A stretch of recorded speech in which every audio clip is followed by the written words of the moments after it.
Hello everyone! Welcome to this video for week 5 of the Spiritual Autobiography Project with the First Congregational Church of Crystal Lake. My name is Emily Davis. I am Associate Pastor at the First Congregational Church, and as always, I am so glad that you're joining us here and that you're joining us on this journey. Now, if this is your first time coming to one of these videos, I would like to encourage you to go back and watch the videos from weeks 1 through 4. We've done a lot of work together already, lots of juices are flowing and energies are going, and I would love to have you engage those lessons before you begin this one. However, if this is you coming to this video because you are in week 5, wonderful, let's go ahead and get started. Last week, I opened our video by inviting you to reflect on some questions about how this process has been going for you so far, and one of those questions was something along the lines of, how are you feeling about coming to the end of the Spiritual Autobiography Project, and do you feel like you can see any kind of finish line? A number of you sent me emails, and the most common, consistent feedback I got about that particular question was something along the lines of, are you kidding? Finished product? I feel like I'm just getting started. How could we possibly be moving toward having a complete package? So I want to go ahead and address that. If you are hoping to have something complete by the end of our 7 weeks together, again, this is week 5, so that would be just a few weeks from now, I would like to offer a few different ways that you might structure what feels like a finished, packaged spiritual autobiography. So here we go. Maybe as you've been writing your spiritual autobiography, as you've been working on these prompts from week to week, you have found yourself writing a lot about relationships, about people in your life who have had a significant impact on your spirituality and your faith. If that's true, you might consider packaging a spiritual autobiography that gives a section or a chapter to each of those significant relationships and moves through your life and your spiritual story that way. Maybe as you've been writing, you have written a lot about close encounters with the divine. You've been writing about moments when you could just feel God's presence in a really weighty and particular way. And so maybe you could structure your autobiography to focus on moments like that and move through them one by one. Maybe you have been writing about the exact opposite, moments when you couldn't feel God or could barely feel God at all. Those are also incredibly important for a spiritual story. And so you could write your spiritual autobiography focusing on those moments. Or you could do an alternating, I felt God, I didn't feel God, I felt God, I didn't feel God. Maybe you've been writing about aha moments that haven't necessarily been super faith-filled, or at least not explicitly so, but moments throughout your life where you've had different epiphanies, and God is in there in some way, but the focus is more on your own development. That would be a great way to write through this. You could also do a setting-based spiritual autobiography. Here are the encounters that I want to write about that have happened in the church, and structure it that way, or that have happened in nature and just focus on those. Or maybe you want to move one by one through some different settings and make yours a setting-based autobiography. You might be a linear person, or you might feel like you're writing a linear story, and that would be a great way to start to package what you're working on. If you're doing that, you might consider going back to that timeline. Some of you mentioned that you found that very useful. Others said you haven't gone back to it at all. So you could look at that timeline and see what era, if any, you've been writing about a lot. And maybe say, my autobiography is going to be more of a memoir focused on one specific season of my life, and I'll write here. Or maybe you want it to be that full autobiography, and so as you look at the eras that you're writing a lot about, you could say, okay, but these eras, these time periods in my life need some more work, and you could start developing those. I would invite you, if you're hoping to complete this by the end of our 7 weeks, to consider drawing up an outline. Sometimes it's helpful to have a literal map of where we're going. Even if the route changes along the way, guideposts can be helpful, and it can help you see that maybe there is an end somewhere, and this won't be an ongoing project that just continues forever and ever and never finds completion and never has an end. You could think again about your audience. Who are you writing for? Is this a journaling and spiritual and prayer activity? Or are you just writing for yourself? That's great, that's fine. Are you writing this because you want a history to share with your family? Wonderful. Are you writing to share with your friends or a faith community or as a testimony for the wider world about your faith and how you would like to share that with, the broad kind of strokes of humanity? Knowing who you might be writing for can also help you to determine which stories should be told and which are less necessary. I would also invite you to give yourself permission to not have a finished product by the end of our 7 weeks. Remember, this project has been part journaling, part writing exercise, we've been playing with craft, we've been collecting memories, and depending on where you've placed your focus as we've gone along, it's likely shaping what you have to show for it at this point. If you've been having lots of fun just writing and playing with words and language, you might not have anything that feels like a completed memoir, and there should be no worries there. Or if you've been drawing up memories, and just that remembering work has been very time-consuming and very energy-consuming, don't fret about that either. And I will just say, be sure to be realistic with yourself and forgiving of yourself, because even at the end of this project, we will have spent 7 or so hours working on whatever we have. Maybe more if you've decided to give more to this, maybe less depending on what your life is like right now. But it would be very difficult to write a full memoir, right? That's the short packaged one, let alone a full autobiography that covers our entire life in that span of time. So I would just advise, let yourself enjoy what you're working on. Don't let the fact that I asked that question last week scare you, and if it did scare you, I'm so sorry. Instead, maybe let's just use these last few weeks to set goals that work for us. So what if at the end of these 7 weeks you had one really complete essay that you just loved? Or what if you finished these 7 weeks going through the prompts every week, experimenting and playing every week, and then you set an intentional project of going back through what you've written and making it explicitly spiritual? Because I imagine that some of these stories might not have God explicitly in them, even if God is present in all of our lives. So you could return to what you've already written and insert God directly in there so that your readers or your audience can see God and feel God really easily, and that could be how you finish what you're up to. You could map that outline and say, okay, here's the outline, here are the pieces that I've completed already, and then I'm going to spend this winter working on filling in the blanks, the spaces that I haven't written just yet, because unfortunately, friends, I think this winter is going to be rather long and potentially rather isolating, so why not write and be in touch with the communities that we love and the God that we love in that way. And be sure to congratulate yourself on what you have already accomplished. Consider what a great and special thing it is that you have spent time intentionally doing this work. It's pretty cool that you have set aside an hour a week, or maybe even more, giving yourself space to look at where you've been and what God has done. So all that is to say, if you're working toward a final project, a final product, that's amazing. And if you want to continue just writing for the sake of writing, that's great too. This continues to be perhaps annoyingly self-guided, and so as always, whatever works for you is great for the sake of this project, and is great for me, and is great for the community. So continue to send me emails if you'd like to bounce around ideas for how you would like to close out this time, and I will equip that as best as I can. Meantime, we are going to jump into this week's lesson.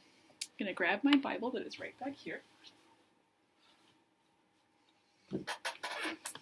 So today we are going to continue on with the story of Abraham and Sarah, and we are going to read from chapter 22, verses 1 through 14. So remember, Genesis is the very first book in our Bible. It is, so just turn up to the very first. We are in the 22nd chapter, so that's the big number 22, verses 1 through 14. Those are the little numbers, and here's how they sound in my Bible. After these things, God tested Abraham. He said to him, "Abraham," and he said, "Here I am." He said, "Take your son, your only son, Isaac, whom you love, and go to the land of Moriah and offer him there as a burnt offering on one of the mountains that I shall show you." So Abraham rose early in the morning, saddled his donkey, and took 2 of his young men with him and his son Isaac. He cut wood for the burnt offering and set out and went to the place in the distance that God had showed him. On the 3rd day, Abraham looked up and saw the place far away. Then Abraham said to his young men, "Stay here with the donkey. The boy and I will go over there. We will worship, and then we will come back to you." Abraham took the wood of the burnt offering and laid it on his son Isaac, and he himself carried the fire and the knife. So the 2 of them walked on together. Isaac said to his father Abraham, "Father," and he said, "Here I am, my son." He said, "The fire and wood are here, but where is the lamb for a burnt offering?" Abraham said, "God himself will provide the lamb for the burnt offering, my son." So the 2 of them walked together. When they came to the place that God had shown him, Abraham built an altar there and laid the wood in order. He bound his son Isaac and laid him on the altar on top of the wood. Then Abraham reached out his hand and took the knife to kill his son. But the angel of the Lord called to him from heaven and said, "Abraham, Abraham!" And he said, "Here I am." He said, "Do not lay your hand on the boy or do anything to him, for now I know that you fear God, since you have not withheld your son, your only son, from me." And Abraham looked up and saw a ram caught in a thicket by its horns. Abraham went and took the ram and offered it up as a burnt offering instead of his son. So Abraham called that place, "The Lord will provide." As it is said to this day, "On the mount of the Lord it shall be provided." I'm just going to pause to say I had a professor in undergrad. This was his favorite story in the entire biblical text because he loved that moment when Isaac is asking his father, where's the offering going to come from? And Abraham says in this creepy way, "The Lord will provide the offering." So I always think of him when I read this story. Anyway, today we have, again, 5 prompts. I'm going to invite you to work through them in the way that works best for you. It seems to be that a lot of you enjoy giving them each a small amount of time and then going back and choosing one that really calls to you and that you'd like to write about more. So if that is your process, that's great. If you're looking for a more prescribed way to go through this, I'd invite you to use the first 4 prompts as warm-up prompts, giving them 5 to 10 minutes each, and then using the final prompt as a larger one and giving it maybe 25 minutes. But here we go. Here are the 5 prompts for today. Abraham faces a terrible decision in this passage. His deep belief in God clashes directly with real-world consequences for his son. Remember, this is a son that was given to him and to Sarah after a long season of infertility, when it seemed like having a child would be impossible. And this is the son that's supposed to be the first in a line of many descendants that will fill nations. As you reflect on your own life, I want you to consider a time, maybe, when your deepest beliefs clashed with real-world consequences for someone you loved. And I'd like you to write a paragraph about this time in your life.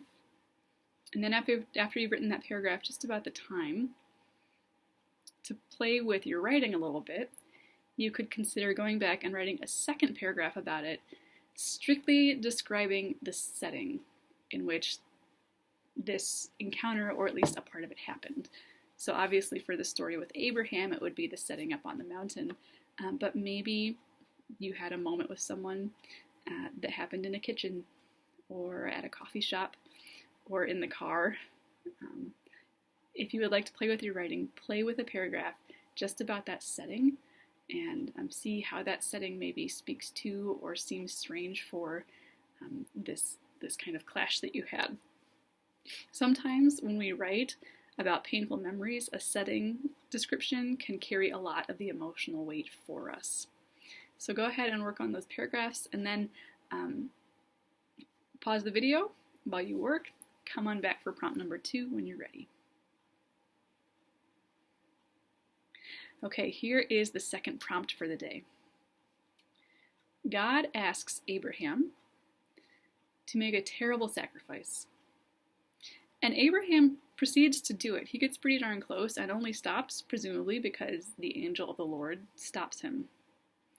At several different points in the story, Abraham could change his mind, but he doesn't. For example, when Isaac questions him, Abraham just keeps on moving. And theologians for centuries have debated why Abraham kept on going, with, of course, as theologians often end up, no clear consensus. So my question is, what do you think? Does this show great faith on Abraham's part to keep plowing forward no matter what? Does it show unthinking belief? Does it show cruel devotion? A messed up understanding of God? Or all of the above? Or none of the above? I would like you to write 1 or 2 sentences giving your answer, and then write a paragraph about a time when your faith asked for a sacrifice to you. You can then continue and write about what that says about your faith, or you can just leave that paragraph and come back to it at a later time. Pause the video. When you're ready, push play again, and we'll work on prompt number 3.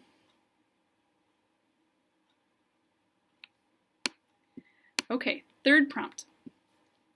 In this story, Isaac carries wood on his back that he doesn't realize could be, should be, almost is used to bring about his death. He is unknowingly marching to his own demise. And this image finds an echo much later in Scripture when Jesus knowingly, so different than Isaac a little bit, Jesus knowingly carries the cross on his back as he walks to his own death. So here is a question to consider. What biblical images echo in your own life during times of trial and suffering? For instance, have you ever felt like you were wandering in a desert like Moses did during the Exodus? Have you felt powerless as the center of your religious life was destroyed, like the people of Judah must have felt when the temple was destroyed? Have you ever watched in silent sorrow as you lost someone you loved, like Mary did when Jesus died on the cross? Pick an image from Scripture, a story that sticks with you, and one that you can hopefully relate to, and write about how your life has echoed or been an echo of that image that comes to mind. Pause the video. When you're ready, come on back. Okay, prompt number 4. There is an argument to be made that this passage is about the end of child sacrifice, which was a religious practice that we find horrific, but that was not uncommon in the ancient world. So, what religious practices that are not uncommon in today's world do you think we need to leave behind? What is your relationship to these practices? And why do you think it's time to say goodbye? Pause the video, write a little bit, come on back.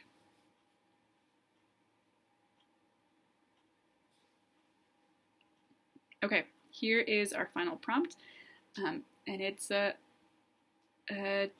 tough one relationally to consider. So much like last week, I invite you to give yourself the space that you need, to not write about this if it's too difficult, to call and talk to somebody if it's hard to move through this. Take care of yourself as you write and as you remember. But here's prompt number 5.